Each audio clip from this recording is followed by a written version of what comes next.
Detta är sagan om Ahmed och hans Sibylla. Hej, vad vill du ha? Jag vill ha en frukostbricka, tack. Varsågod. Tack.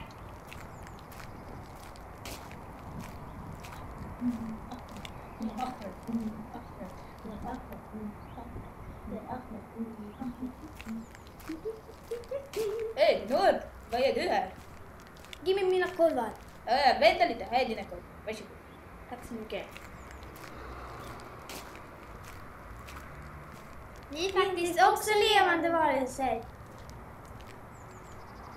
Wihii!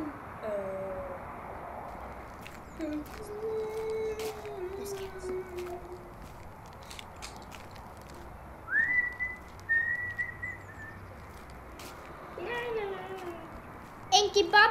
Ingen kebab. Jo. Polis! Polis! Hjälp! Hjälp! Polis! Han stal kebaben. Jag såg allting. Det var sant. Hejdå. Hej, vad vill du ha? Jag vill ha köttbullar och spaghetti. Varsågod. Tack. Kan jag få en kaka? Ja, varsågod. Nej, vänta. Sitt där. Thank you.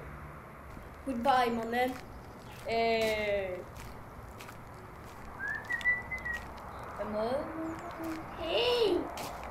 Hej! Hej! Det är min pojkvän.